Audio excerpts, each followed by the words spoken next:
April 20th, 2020, alongside the coronavirus pandemic, gave most people one more thing they can tell their children and grandchildren. Better yet, show them a picture. This. The West Texas Intermediate crude oil closed at a historic low of $-37.63 a barrel.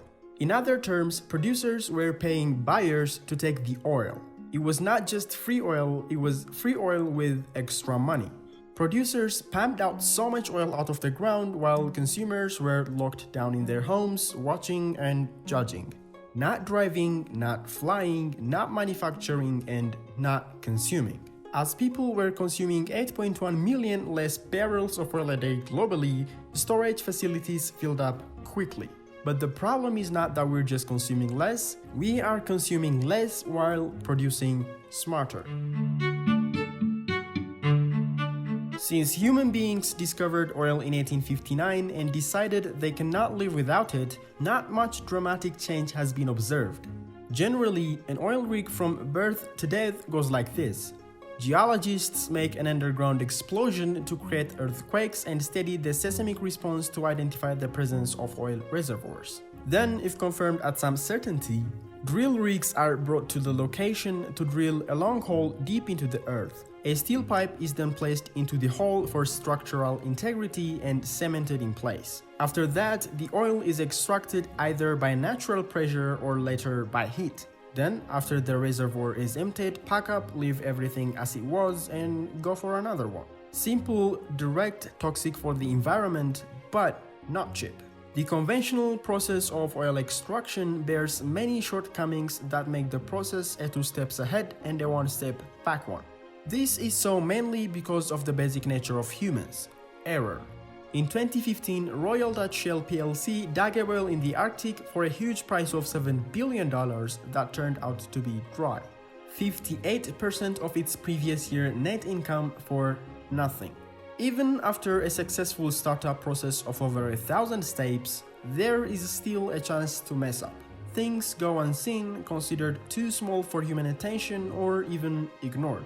Exactly 10 years before the price dip of April 2020 resulted partly because of incorrect maintenance. In April 2010, 4.9 million barrels of oil was spilled, costing 11 lives and $850 million on cleanup. Until recently, we were producing oil and gas in an inefficient and faulty way. We were producing as much as we can, not too much and not too smart. Until the introduction of artificial intelligence to the oil and gas industry. Artificial intelligence, besides being Hollywood's favorite word next to quantum physics, is simply put, a computer that learns from doing one task and applies it to the next task to do it better. Imagine learning a new language by reading a book. It will take you about 92 books to learn the language. Now imagine reading 92,000 books to become an expert. It will take you a lifetime. For an AI, however, it will just take hours. The AI does not only learn faster, but faster and better on the second book than the first. Now, patch as many sensors and other data recorders as you can to your rig and feed it to the AI. The AI learns to operate your rig better by the second. This is why giant energy companies like Shell and BP are investing billions in AI in their extraction sites and refineries. BP's AI-assisted oil fields do 10% more work for 43% less workers and 20% more production for 22% less cost, all while reducing methane emissions by 74%. With AI assistance, Shell now drills oil wells in 60% of the time for 40% of the cost. The dramatic change that AI resulted in the industry is at every stage that we just saw. Sensors, cameras, drones, and satellites collect data on seismic activities, temperature, pressure, and feed it to the algorithm.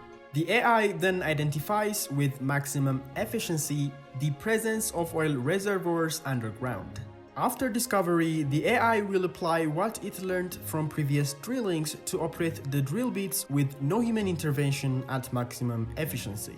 Once up and running, the AI that powers the rig runs itself, schedules its own maintenance, predicts its performance and capital requirements for coming years, and when it will empty the reservoir and needs to move on, all while learning to make itself better. Nothing is ignored. Millions and millions of data are collected by the second from tens of thousands of sensors, and everything amounts to something to do the job better. Companies even install sound sensors to listen to stem valves to figure out when to do maintenance, while others save millions by letting AI control their combustion system. No group of humans can do as much work with such accuracy, communication, and self-improvement. For our own good, computers beat humans. Shutting off an oil rig to avoid negative prices is, for several reasons, a bad idea for the producers. Shutting off an oil rig is not a flip a light switch process. Moreover, for the producer, shutting off the well today will cost more tomorrow for starting it back up again. So for no profit or even some loss, producers choose to keep pumping oil out. However, efficiency means more, and more for now is a problem. A problem that forces producers to pay buyers to take their liquid gold. If you loved this video, you can always subscribe for more, share it on your socials, and give it a thumbs up.